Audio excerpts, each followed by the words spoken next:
Es la pregunta que me han formulado los organizadores de este congreso. Si le añadimos el adjetivo conyugal, la respuesta es muy sencilla. El matrimonio y la familia. Parecen dos respuestas, pero son en realidad una sola. ¿Es posible que hayan otras? Sí, pero son parciales y contradictorias. Si buscamos una respuesta única y total, debemos decir una vez más que la respuesta para que perdure el amor es el matrimonio y la familia. Me pidieron este encargo de leer esta conferencia y lo hago con mucho gusto. Y lo hago también, ya la he leído varias veces, edificándome con lo que el doctor Escrivá nos ha mandado. Soy un convencido de que la vida matrimonial y la vida consagrada a la que yo pertenezco se implican y se necesitan una a la otra. El hombre y la mujer son personas llamadas a la relación y al amor. Y estas palabras resuenan en mí profundamente porque también soy persona. Nací en una familia, vivo en una comunidad que quiere vivir como la familia de Nazaret y trabajo, por gracia de Dios también, con familias y parejas.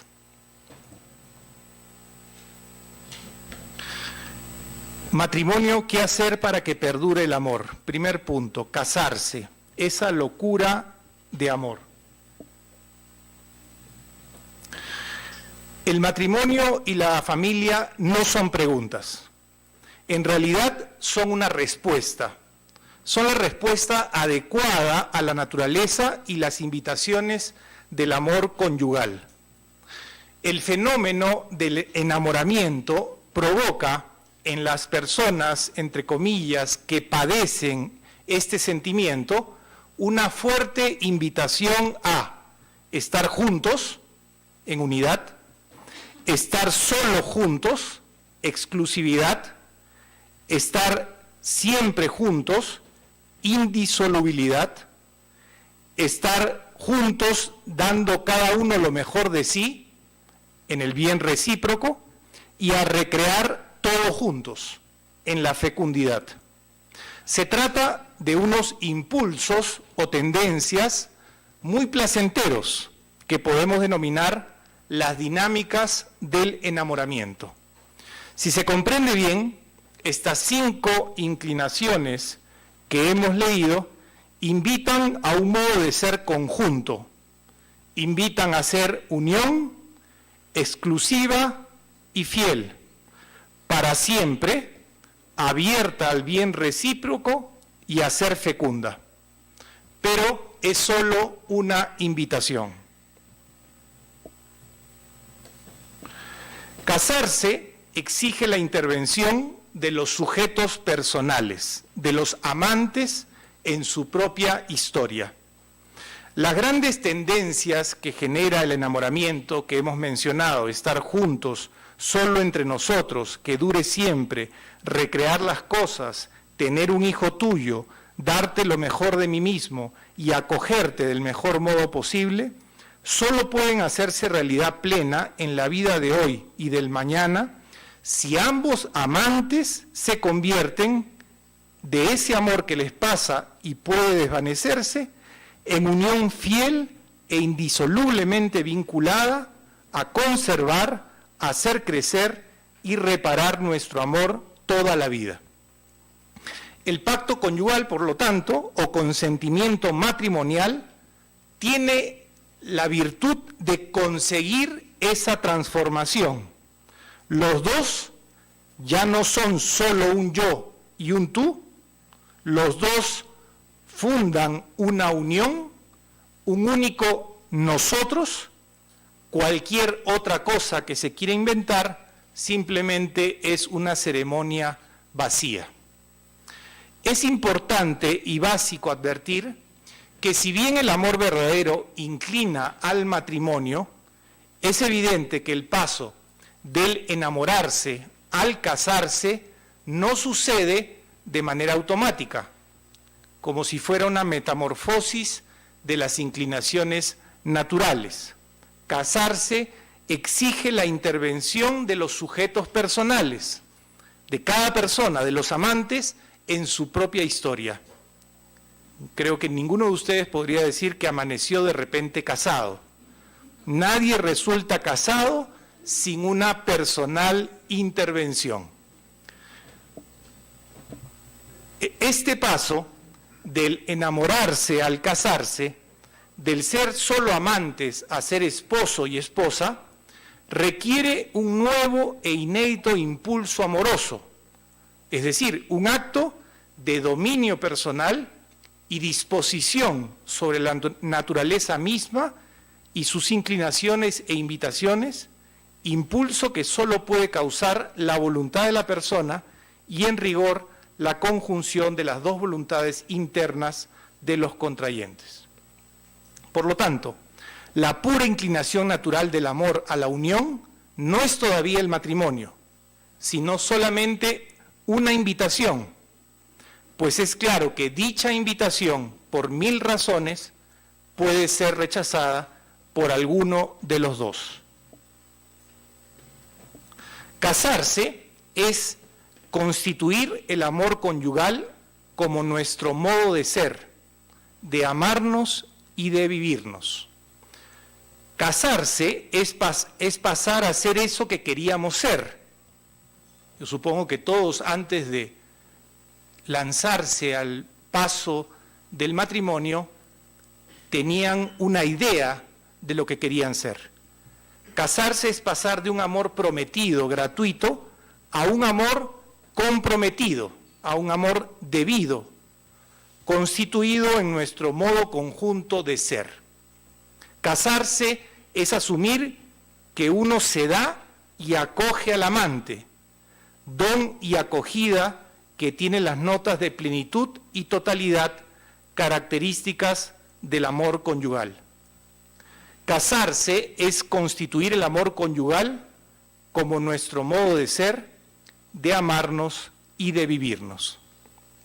Es importante, para entender el matrimonio, que se comprenda que lo que los esposos se dan y acogen es lo que son, no lo que tienen o lo que no tienen, o lo que les pasa, sino se dan de acuerdo a lo que cada uno de ellos es. Que los esposos compartan lo que tienen o no tienen es consecuencia de la unidad en su ser que ha quedado establecida entre ellos. Ya me voy a quitar esto que ya cumplió el papel de formalidad. Ya hace calor. O yo me estoy acalorando. Muy bien.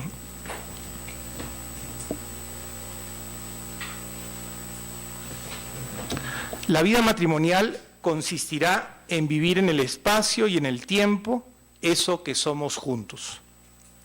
Si somos juntos, si co-somos, co-somos, la vida matrimonial consistirá en vivir en el espacio y en el tiempo eso que somos juntos, en un lugar y en un tiempo determinado.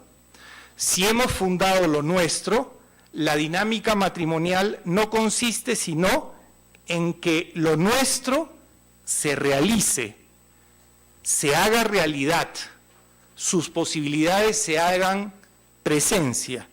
Y estas posibilidades no son sino la proyección de las inclinaciones naturales contenidas en el amor verdadero y que ya hemos mencionado, pero que vale la pena repetir. Unión exclusiva, permanente, generosa y fecunda. ¿Es posible vivir en armonía sin unidad de vida? Si observamos bien, la invitación al matrimonio puede ser rechazada, pero lo que no parece razonable es que, por un lado, la relación impulse e invite a la unión y, por otro, de modo consciente o inconsciente, se intente destruir esa inclinación, pervirtiéndola o sustituyéndola por una disociación entre amor y unión conyugal, pretendiendo que tal ruptura o disociación sea el estado normal de la relación amorosa. Disociar el amor del matrimonio es típico de frases como, supongo que ustedes las han escuchado, para amarnos no es necesario casarnos. Podemos amarnos sin casarnos y hasta podemos casarnos sin amarnos. Frases que reflejan un desencajamiento del contenido antropológico del amor y del matrimonio. Esta ruptura o disociación no deja intacto al sujeto, sino que más bien lo rompe, lo fractura íntimamente. Además, la experiencia clínica demuestra que dicha disociación termina arruinando la duración de esos amores. El fundamento antropológico del matrimonio exige el reconocimiento de un nexo de naturalidad, de la secuencia entre el amarse y el casarse, entre el amor sexual y el matrimonio. Lo que precisamente es lo contrario a aquel modelo que considera normal la fractura de la secuencia natural entre amor sexual y matrimonio, considerando que esta secuencia es un invento ideológico y una intolerante restricción de la libertad amorosa. No se puede fracturar la natural secuencia entre amarse y casarse, sin fracturar también la armónica unidad psicológica, humana, ética y biográfica de la persona.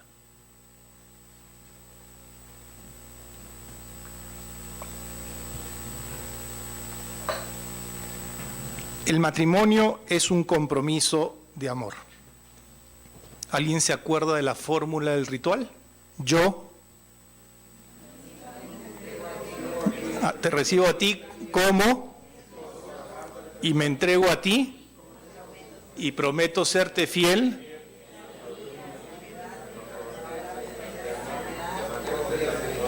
todos los días de mi vida.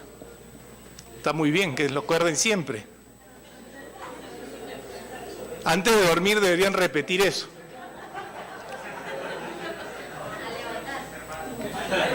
Yo no sé qué es mejor, si al levantarse o al acostarse, no sé. Ya ustedes sabrán en qué condiciones están. Con eso están diciendo, me caso contigo, con eso están diciendo, me caso contigo no solo porque te quiero o mientras te quiera, sino precisamente para quererte. Los que se casan lo hacen porque se quieren, digamos, a menos que haya una patología que los haya llevado a casarse o a unirse por otra cosa. Se casan porque se quieren, eso está claro. Pero lo hacen también para quererse. El matrimonio es un compromiso de amor. La boda ya se ha celebrado. Nuestros protagonistas han adquirido un nuevo estado, el de casados. Han adquirido una nueva forma de ser, son esposos. A partir de ese momento se han convertido en esposos. Entonces empieza todo. Ya nos hemos casado. ¿Y ahora qué? ¿Qué hacemos con nuestro amor?, se preguntan los esposos. En otras palabras, una vez fundado el matrimonio, ¿cuáles son las acciones propias del amor conyugal? Pues son las acciones encaminadas a conservar la unión fundada, desarrollar y perfeccionar la unión en todas sus posibilidades y restaurar la unión reponiéndola de sus posibles conflictos y desgastes. Una relación conyugal madura no será posible si no la conservamos, si no la desarrollamos, si no la restauramos, esto es, si no la cuidamos en el día a día. Todo ello es un proceso vital, una historia entre dos. Dirá el profesor Escrivá, una cobiografía, ¿no? En la misma línea de que ya no son dos, sino es una sola carne, ya no son dos historias, sino que ahora empieza a ser una sola historia. En otras palabras, y si se nos permite la analogía, el amor conyugal es como una planta. Necesita agua para ser conservada, afecto, consideración, respeto, confianza. Necesita abono, desarrollar a través de los detalles, intimidad, ilusión, alegría, oración, sacramentos. Necesita de la poda para ser restaurada a través de la rectificación de los defectos, de la erradicación de los malos hábitos. De lo contrario, si esta planta no se conserva, se seca. Estas tres acciones son las que me han servido para diseñar la secuencia de las intervenciones en este Congreso. Hasta ahí el primer punto. Segundo punto, custodiar y conservar la unión fundada. La primera de las dinámicas que hemos señalado es custodiar y conservar la unión fundada. Custodiar es vigilar, cuidar, conservar, proteger.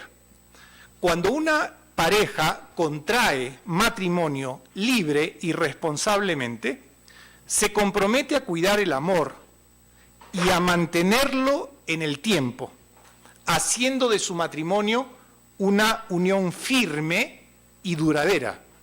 Esas dos personas han de encontrarse e integrarse en una vida armoniosa. Pero es necesario darse cuenta de que la convivencia no se desarrolla de modo espontáneo. La vida matrimonial es dinámica. Ya la misma palabra vida implica que hay dinamismo. En toda vida hay dinamismo. Y en la vida matrimonial también, ¿no? Algunos dirán que incluso parece como un huracán, ¿no? Se vive día a día, se construye desde la voluntad de amarse y en la libertad y la responsabilidad de seguir siendo esposos, no importando cuán difícil pueda resultar a veces. Yo creo que aquí entre la vida consagrada y la vida matrimonial nos nutrimos en los momentos de prueba. Cuando una pareja en los momentos de prueba manifiesta testimonio de fidelidad a su pareja en un momento difícil, está testimoniando a la vida consagrada ese mismo llamado a la fidelidad en sus propios momentos de dificultad y crisis. Y creo que también el asunto sucede de manera análoga al revés. Cuanto más amamos, más queremos el bien del otro. Cuanto más queremos su bien, con más firmeza nos sentimos dispuestos a superar cualquier obstáculo que impide vivir la unión conyugal o la pone en peligro. El amor es la gran motivación para continuar. A veces cuando yo estoy en terapia y le pregunto a una pareja que se están peleando, que están en conflicto, en un momento de la terapia les pregunto, ¿pero tú lo amas? Sí. ¿Tú la amas? Sí. La terapia cambia radicalmente en ese momento. Es el motor y la gran motivación. Lo esencial y más importante del amor conyugal es la voluntad de querer, la voluntad de cumplir fiel y amorosamente los deberes conyugales de todo tipo. Es el núcleo del amor conyugal, lo que le da firmeza y estabilidad, lo que hace que sea verdaderamente amor. ¿Cómo vivir de manera excelente la vida matrimonial y familiar? No creo que acá el profesor Escribano quiera decir ninguna verdad nueva. Ustedes lo podrían decir mejor que yo. Él es casado y por eso creo que sus palabras tienen peso. La vida matrimonial no es sencilla. Ni tampoco es un guión de Hollywood con un final feliz asegurado. La vida matrimonial es sobre todo un camino que puede aportar felicidad y satisfacción a los esposos, siempre que cada paso de la vida matrimonial vaya encaminado a lograrlo. Hay que educar a las personas y también a toda la sociedad en que el amor es algo en lo que se trabaja diariamente y que llena de gozo a los esposos, aunque haya momentos en los que parezca lo contrario. La pregunta entonces es, ¿cómo se pueden vivir de manera excelente la vida matrimonial y familiar? Es muy frecuente sentir una doble y, en cierto modo, contradictoria experiencia. Qué poco nos costó ser hijos, tener hermanos y quizás hasta casarnos, pero también qué difícil es ser buenos esposos, buenos padres, buenos hijos, buenos hermanos. Detengámonos en el adjetivo que acabamos de emplear, buenos. La cosa no es solamente ser esposo, sino, y acá viene la complicación, es ser buen esposo. La cosa no es solamente ser padre, sino buen padre. Y así en los demás casos. Podríamos decir esposa también, ¿no? Si se inclina hacia un lado, los ejemplos me avisan.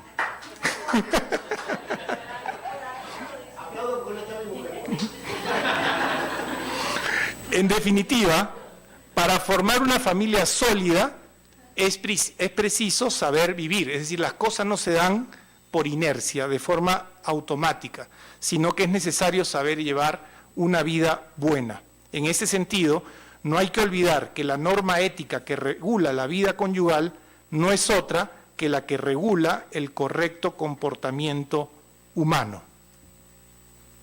Parece que al comienzo la pone difícil, ¿no? Ser buen esposo, buena esposa, pero después termina diciendo que la norma ética que regula la vida conyugal no es tan distinta, que la que regula el correcto comportamiento humano.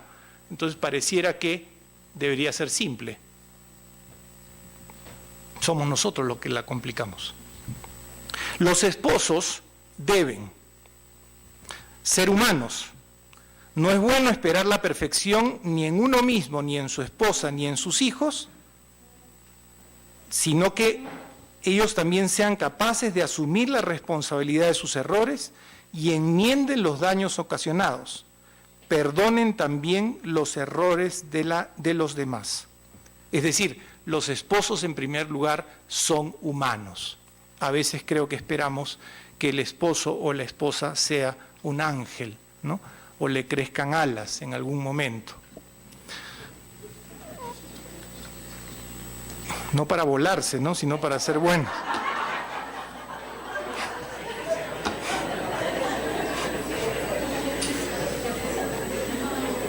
No, ya sé lo que ustedes van a pensar ya. Los esposos también deben ser honestos e íntegros. La hipocresía y la falsedad matan la confianza y el respeto que a veces es muy difícil de recuperar. Deben ser responsables. Cuídense de las cosas que tienen que hacer en el trabajo y en la familia. Mantengan sus promesas. Nunca hagan promesas que no vayan a poder cumplir. No asuman más responsabilidades de las que puedan. Estén disponibles para su familia. Los esposos deben ser amables y considerados. Escuchen siempre a la otra persona, aunque tenga 5 años, en el caso de sus hijos. Traten a los demás con respeto. No critiquen ni desprecien a nadie. No insulten, ni siquiera en broma. No culpen a los demás. No intimiden ni tiranicen a nadie. Sean discretos. Guarden en lo profundo del corazón el secreto de su esposa, de su esposo, de su hijo. La confianza, una vez perdida, difícilmente se recupera. Sean generosos, ayuden a los demás. No hay nada que llene tanto como ayudar y hacer favores a los demás. Muchas personas necesitan ayuda, los primeros probablemente en nuestra familia. Dedíquenles tiempo, es el regalo más preciado porque es lo que más valoramos. Sean entusiastas y optimistas, piensen sano, gestionen sus pensamientos, piensen en positivo y eliminen pensar en negativo. El entusiasmo es una manera de gestionar los pensamientos en positivo ante cualquier tipo de circunstancia, positiva o negativa. No es lo que te pasa, sino más bien cómo reaccionas ante lo que te pasa. Y esa actitud de reaccionar la decidimos cada uno de nosotros. No seamos, por tanto, personas pesimistas y negativas, sino que intentemos, a pesar de todo, ser personas optimistas y positivas. Sean alegres, repartan alegría, desarrollen el sentido del humor. ¿Qué hay mejor que hacer felices a los demás? Sean compasivos y empáticos. No es simple amabilidad, sino que es capacidad de comprensión y entendimiento.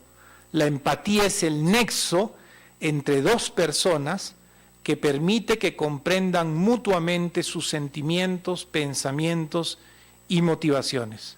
Sus principios son la honestidad, la humildad, la aceptación, la tolerancia, la confianza. Por lo tanto, hay que evitar el engaño, la arrogancia, el perfeccionismo, la intolerancia, el prejuicio, la sospecha y el escepticismo. En definitiva, los esposos deben ser personas de honor, íntegras y rectas. Se lo deben a sí mismos, se lo deben a sus hijos y se lo deben también a la sociedad entera, que a través de su ejemplo comprenderá mejor por qué la familia fundada en el matrimonio es la célula básica de esta misma sociedad.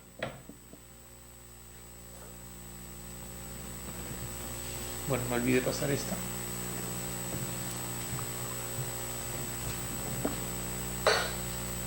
¿Cuál es el secreto de las historias de amor que duran toda la vida? El matrimonio es una empresa que se nutre de las aportaciones de ambos esposos. Ambos deben ser personas que evolucionen positivamente, aportando siempre lo mejor de ellos mismos y estableciendo objetivos y un plan de vida común que les permita alcanzar el mayor grado de compenetración. ¿Cuál es el secreto de las historias de amor que duran toda la vida? Esas historias de amor que nos conmueven, ¿no? Que uno ve que a lo largo de 50, 60 años se siguen queriendo. Son historias conmovedoras, ¿no? Historias que realmente fecundan e iluminan el mundo. Me gusta comparar el amor con la conversación. Hay buenos y malos conversadores. Los buenos se animan entre sí a hablar, suscitan en el otro buenas ocurrencias, ganas de continuar y la conversación puede mantenerse indefinidamente. Hay en cambio malas conversaciones que enseguida se convierten en monólogos o desembocan en el silencio. Con el amor pasa lo mismo. Todo depende del arte de la conversación amorosa, no solo hecha de palabras que tengan los amantes, no solamente de palabras. El otro día conversando con una persona sobre la presencia de la Virgen María en el Evangelio, se nos ocurría decir que íntimamente podía tener la convicción de que la Virgen le había podido decir a los evangelistas que no escriban sobre ella, ¿no? Que la mantengan en silencio. La presencia de la Virgen en los evangelios no es, y su amor de madre, su amor de esposa, no es una presencia de palabras, sino sobre todo es una presencia de hechos.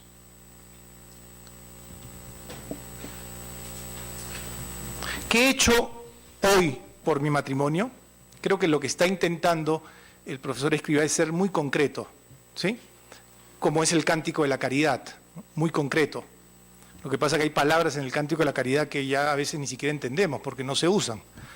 Y no se usan probablemente porque tampoco las hemos vivido muy bien o no las estamos viviendo.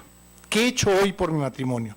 ¿Cuál es el secreto de las historias de amor que duran toda la vida? Es una pregunta frecuente, pero muy pocos se preguntan.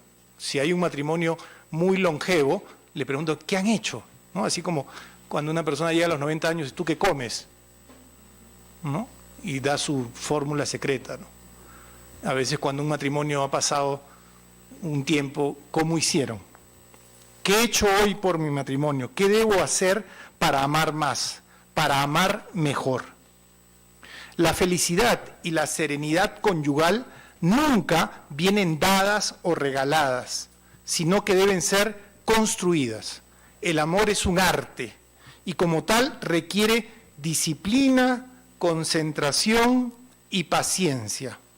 No viene dado, es una actitud que se aprende y se desarrolla. Precisa de inteligencia y de humildad y requiere valor y coraje, porque amar significa entregarse totalmente, sin garantías, sin seguridades. Tóxicos y vitaminas.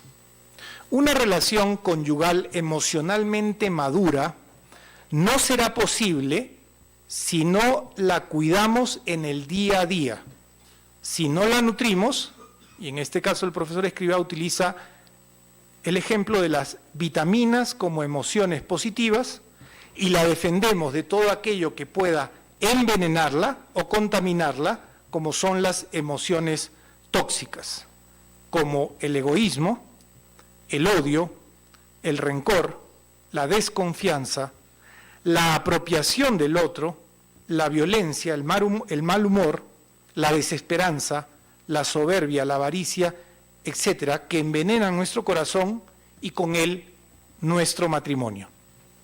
Las emociones positivas, por otro lado, las que nacen de las virtudes humanas, de la prudencia, justicia, fortaleza y de la templanza, y de los valores personales que de ellas se derivan, la alegría, el optimismo, la humildad, la misericordia, la generosidad, la paciencia, la sinceridad, la cooperación, el respeto, perdón, confianza, buen humor, orden, sencillez, obediencia, audacia, perseverancia, amistad, lealtad, laboriosidad, sobriedad, flexibilidad, tolerancia. Por el contrario, ojalá hubiera una pastilla para todas, ¿no? Son vitaminas para el corazón y nos ayudan a crecer y a vivir de forma más equilibrada y feliz. Les pongo un caso.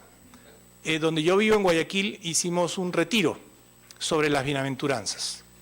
¿Sí? ¿Cuál creen ustedes que fue la bienaventuranza hit o top para las parejas? ¿Los que sufren? ¿Los que lloran? ¿Los perseguidos? La que más generó atracción fue la mansedumbre. Bienaventurados los mansos, porque ellos heredarán la tierra. Después de la charla se generó una dinámica y unos diálogos sumamente interesantes, y no son pocas las parejas que después del retiro han querido profundizar en esta virtud de la mansedumbre.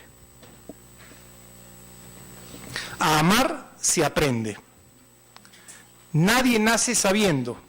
El amor verdadero se aprende y se practica. A amar se aprende amando. Como a vivir se aprende viviendo. Necesitamos aprender a hacer el bien al otro, aprender a pensar en hacerle feliz en vez de medir lo que el otro hace por nosotros. Aprender a compartir nuestra intimidad, a dialogar y a gestionar de forma constructiva nuestras emociones. Aprender a perdonar y olvidar. Aprender a apreciar lo bueno de los demás y expresarlo. Aprender a cultivar el cariño y la admiración. Aprender a compartir, a aceptar al otro como es, con sus defectos y también con sus virtudes. Aprender a encontrar el tiempo para cuidar la propia relación como pareja. Aprender a negociar y a resolver los conflictos. Aprender a superar las dificultades y a crecer con las crisis, tanto como persona como pareja. Aprender a pedir ayuda, etc. La vida matrimonial no es neutra. Hay una realidad irrefutable. Una vez casados, conseguir que la relación sea de calidad y se mantenga en el tiempo, no es simplemente dejar que las cosas ocurran al azar, sino más bien son consecuencia del esfuerzo. Estar enamorado es fácil, basta dejarse llevar. Amar es algo más complicado y por lo tanto más apasionante. La relación feliz y serena que tanto anhelan los esposos necesita actitud, trabajo, aprendizaje, interés y perseverancia. Todo esto, aunque no suene romántico, tiene que ver con el amor. El amor maduro es una relación con bases firmes de confianza, de respeto mutuo, de seguridad, generosidad, lealtad, de atracción física, de conocimiento mutuo, de sentido del humor, de intimidad. Una relación así fortalece y estimula a ambos, haciendo que cada uno desarrolle lo mejor de sí mismo. Estas bases favorecen la construcción y el sostén de un hogar y a su vez pueden soportar los contratiempos y los vaivenes propios de la vida matrimonial y familiar. En contraposición están las relaciones que se vuelven tóxicas. La vida matrimonial, como ya hemos señalado, no es neutra. Cada uno de nuestros actos fortalece nuestro amor y abre nuevas posibilidades o las deteriora y empequeñece. La importancia de las cosas pequeñas. Todos hemos visto levantar un edificio, un ladrillo tras otro, uno a uno, y sacos de cemento, uno a uno, vigas y obreros que trabajan día tras día, todos los días las mismas horas. Cada poco tiempo se examinan los pasos dados y si hay un error, se rectifica lo más rápido posible. De lo contrario, una pequeña desviación puede tener consecuencias enormes y el edificio puede caerse. El edificio más grande se levanta a fuerza de cosas pequeñas. Qué importantes son las pequeñas cosas. Sin prisa, el edificio de nuestro matrimonio no se levanta en un día. El matrimonio es una carrera de largo aliento, una carrera de fondo. Algunos dirán como 5 minutos bajo el agua, ¿no? No es una carrera de velocidad, no es un sprint, ¿no es cierto? Los esposos deben darse tiempo, ustedes necesitan presencia y paciencia para que el amor madure. Hay que trabajar todos los días. El amor se acaba cuando dejamos de cuidarlo. El escenario real de la vida conyugal y familiar es el reino de lo cotidiano. La Madre Teresa de Calcuta, con su simple sabiduría, decía que el reino de Dios, nos habían hecho creer que el reino de Dios estaba en los cielos, ¿no? Y nosotros vivíamos aquí en la vida terrenal. Decía que eso para ella es una diferenciación cartesiana de la Edad Media. Para ella el reino de Dios está aquí. El Papa Francisco, con sus catequesis y con su habilidad impresionante y en la Moris Laetitia, en todo ese desarrollo del capítulo donde desmenuza la carta a los Corintios, es muy preciso en las actitudes que ustedes tienen que vivir para que el escenario real de la vida conyugal y familiar es el reino de lo cotidiano. No es el reino de lo ideal, sino es el reino de lo cotidiano. Y el reino de los cielos se hace presente cada vez que un esposo perdona a su esposa. El reino de los cielos se hace presente cada vez que una madre alimenta a su hijo. El reino de los cielos se hace presente cada vez que se vive la generosidad sin límites entre los esposos. La vida cotidiana, la vida corriente y ordinaria, es allí donde se juega la vida conyugal. Es muy importante comprender este escenario real. Lo que somos en cuanto esposos en cuanto padres, en cuanto hijos, no espera hacerlo en situaciones grandiosas, extraordinarias, el modo espectacular y excepcional de las grandes hazañas bélicas, históricas o de Hollywood. El verdadero escenario real de la familia es otro. Parece muy bonito esto, es el reino de lo cotidiano. O sea, cada vez que le limpian los mocos a los niños, eso es. ¿Sí? Yo cuando veo eso, no estoy acostumbrado. Aunque lo hice alguna vez con mis sobrinos. Pero de esas pueden haber 50, ¿no? O más. La vida familiar es el escenario más real entre los reales de vida que existen en el mundo.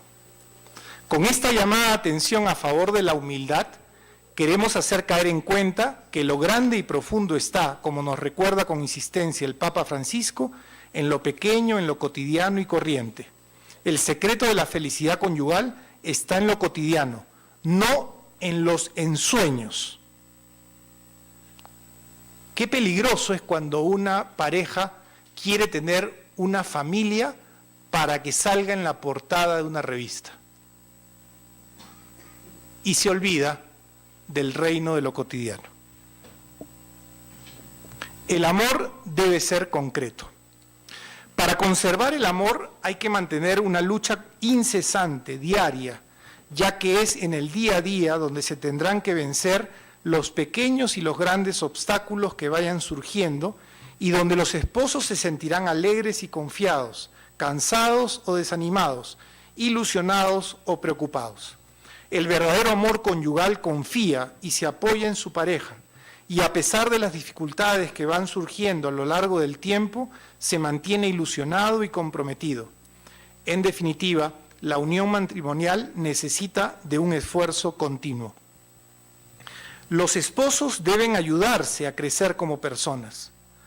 Lo mejor que un cónyuge puede ofrecer al otro es el esfuerzo por superarse continuamente, tratando de vencer los propios defectos e intentar mejorar en todos los ámbitos de la vida, en el familiar, profesional, intelectual, social, etc.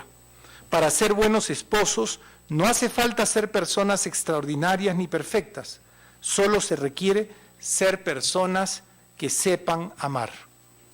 Los esposos deben ayudarse a crecer como personas, a superarse y a perfeccionarse en todo aquello que sea posible. Para ello, deben contar siempre con el apoyo mutuo y el buen consejo del otro, tratando de entender qué es lo que le preocupa o desea para poder ayudarle. Los esposos deben ser conscientes de las limitaciones y posibilidades del otro cónyuge, aceptar aquellos defectos que no puedan honestamente superar y no esperar la perfección del otro. De igual forma, el matrimonio debe estar en continuo crecimiento, avanzando con el tiempo y enfrentándose y afrontando juntos las distintas etapas de la vida. El aprendizaje de la convivencia es diario y siempre hay que estar en pie de lucha para superarse. Y lo más prudente es ponerlo en práctica desde el primer día, desde el principio de la vida en común, porque la vida matrimonial no es neutra. O sea, no es neutra en el sentido de que si dejamos de hacerlo, o sea, de mejorar, vamos a retroceder, ¿no? Según el viejo adagio espiritual que dice que quien no avanza, retrocede. En la vida matrimonial no te puedes quedar en el mismo lugar siempre.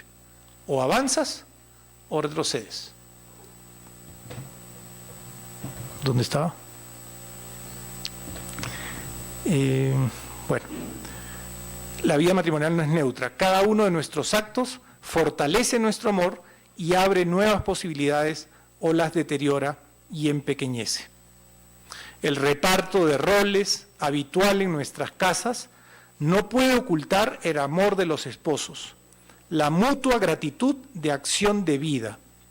Y si un día un esposo o esposa no cumple con la tarea encomendada, la tendencia actual que pone el acento en la justicia de equilibrio de las relaciones familiares suele poner cuestión la misericordia entre los miembros de esa familia. En el top de las bienaventuranzas, primero era la mansedumbre y la segunda era la misericordia. O sea, iban de la mano. Del punto en Bogotá es distinto, no lo sé, pero... Todos conocemos las tensiones que esa igualdad forzosa y casi ideológica provoca entre los esposos, es decir, esa tendencia a creer que el matrimonio es 50-50. La eficacia que justifica ese reparto se transforma aparentemente en injustas situaciones de dominio, suelen decir estos ideólogos. Es decir, si alguien hace más, entonces la carga está sobre una o sobre uno y el otro está pasando bueno, ¿no? Entonces hay como una dominación en el reparto de roles y por lo tanto eso es algo dominante, injusto y discriminatorio, ¿no? Y en no pocas ocasiones pueden tener razón. Por eso hemos de insistir que solo la atención consciente y despierta a los actos del amor intraconyugal y familiar permite superar esas críticas ideológicas. El amor debe ser concreto, pues en caso contrario es solo fruto de la imaginación. Poner un ladrillo en el edificio del matrimonio, esto es amar. ¿Qué significa? Es incluir, y acá pone ejemplos muy concretos, incluir el día de su cumpleaños en nuestro calendario vital.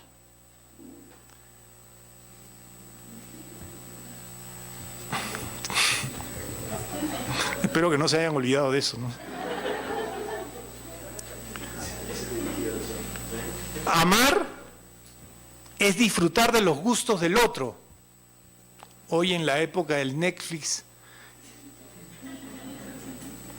amar es presuponer siempre la bondad del otro, es pensar siempre bien del otro. Qué difícil esto. Sin buscar segundas intenciones, aunque las tenga. Amar es cercanía, buscar la compañía del otro. Amar, por más de que nos dé tentación, es no sacar a relucir defectos ante los amigos, ni siquiera en broma, para presumir de víctima. Amar es no irse a dormir después de una discusión sin haber hecho las paces. Yo tengo un grupo en Guayaquil donde no están de acuerdo con esto. Se pelearon con el Papa. En algunos casos dicen que a veces es difícil, que es mejor dormir que discutir.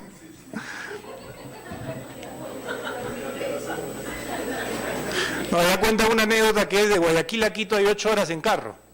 Entonces dice que una señora le dijo a su esposo, súbete al carro que nos vamos a Quito a discutir, 8 horas.